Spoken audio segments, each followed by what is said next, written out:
Welcome back to APNA CAFE. So, today we will proceed this chapter money and credit. Okay, so here the topic is two different credit situations. Okay, before understanding the two different credit situations, we will understand what is credit. Okay, credit means loan, which refers to an agreement in which the lender supplies the borrower with money, goods, or services in return for the promise of future payment. Okay, here are the two examples which help you to understand how credit works. Okay, so you will understand how credit works and how credit is beneficial for the one and not beneficial for the others. Okay, so let's know. Okay, so first example is festive season. Okay, so here Salim. Salim is a shoe manufacturer. Okay, so he has received an order from a large trader in town for 3,000 pairs of shoes to be delivered in a month time. To uh, complete production on time, Salim has to hire a few more workers for stitching and pasting work. He has to purchase the raw materials to meet these expenses. Salim obtains loans from two sources. First, he asks the leather supplier to supply leather now and promises to pay him later. Second, he obtains loan to cash from the large trader as advance payment for 1,000 pairs of shoes with a promise to deliver the whole order by the end of the month.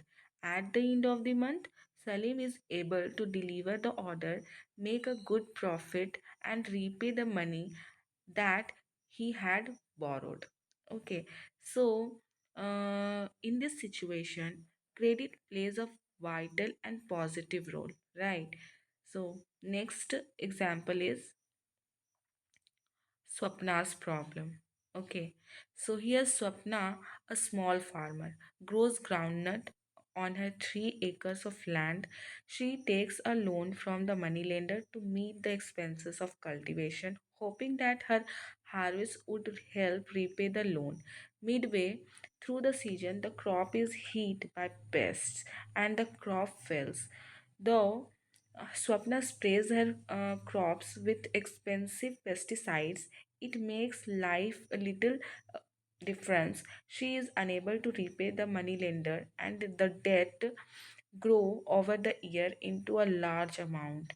Next year, Swapna takes a fresh loan for cultivation. It is a normal crop this year, but the earnings are not enough to cover the old loan.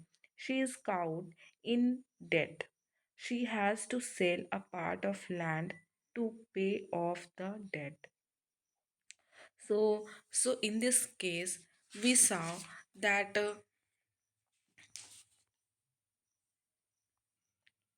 that credit pushes the borrower into a situation from which recovery is very painful, right?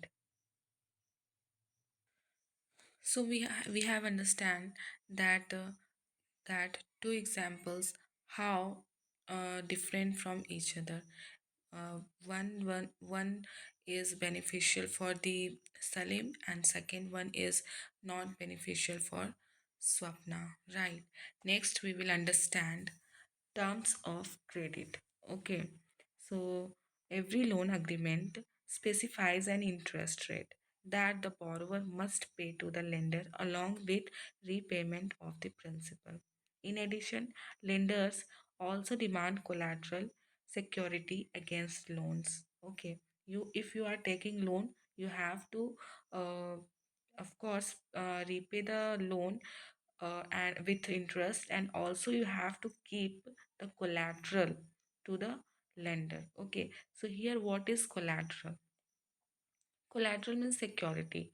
Okay, is an asset that the borrower owns, such as land, building, vehicle, livestock, deposits with banks and uses this as a guarantee to a lender until the loan is repaid. If the borrower fails to repay the loan, the lender has the right to sell the asset or collateral to obtain payment. Okay, interest rate, collateral, and documentation requirement and the mode of repayment together are called the terms of credit.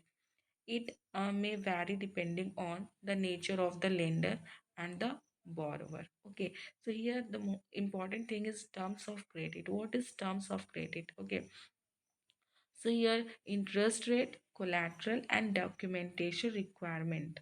Okay, and mode of payment together are called terms of credit. Okay, so now we will understand the various sectors of loans. Okay, cheap cheap and affordable credit is crucial for the country's development. Okay, the various types of loans can be conveniently grouped as formal sectors loans and informal sector loans. Okay, so first is formal sector loans.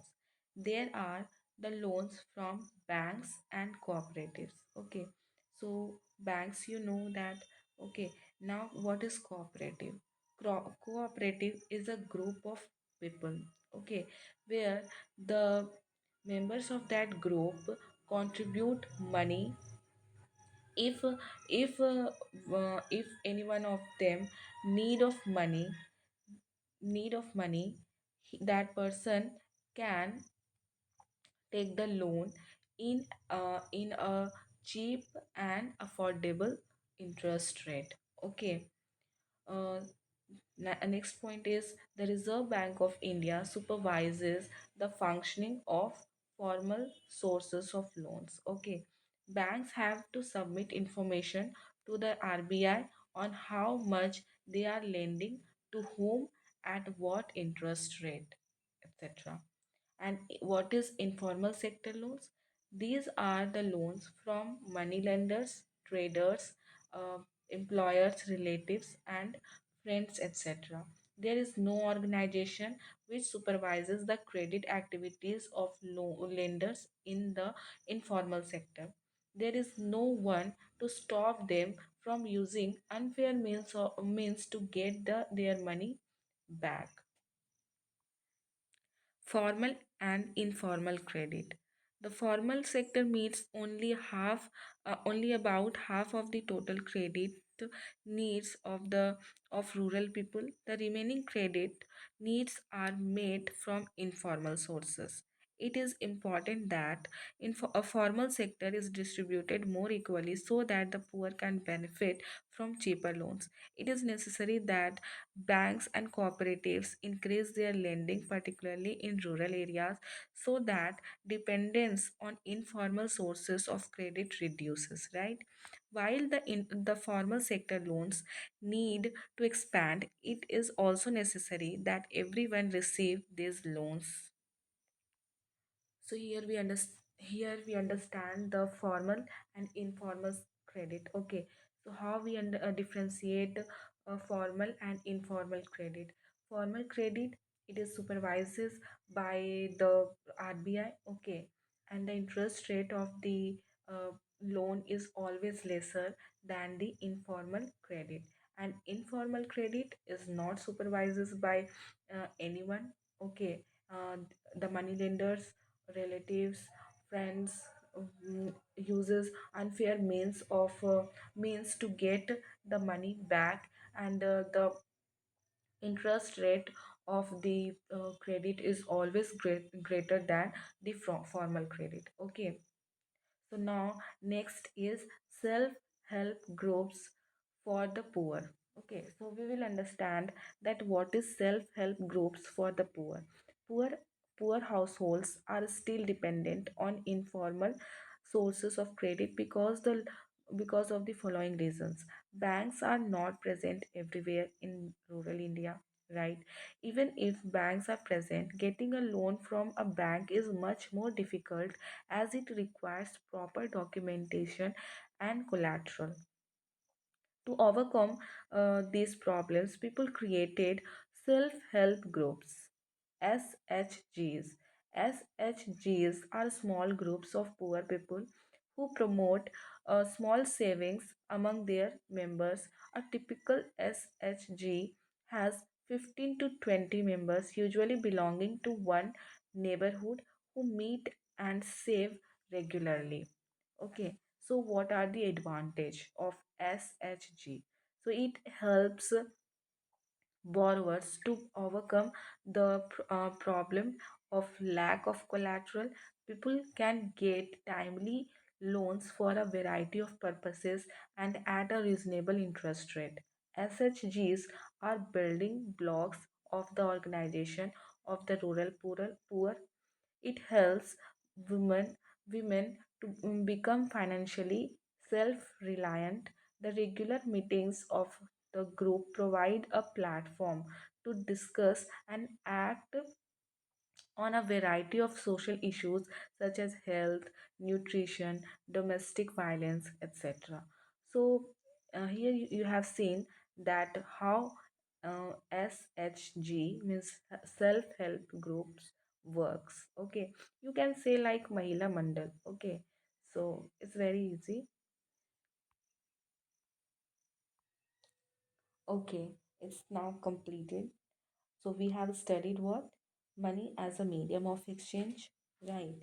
Now we have studied modern forms of money uh, and loans activities of banks, right? And we also studied in this chapter two different credit situations, okay?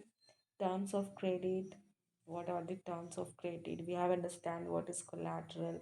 We have understand cooperatives. We have to understand formal sector loans and informal sector loans. And finally, we have studied self-help groups. So that is it for today. And don't forget to like, share, and subscribe. Thank you. Your APNA Cafe.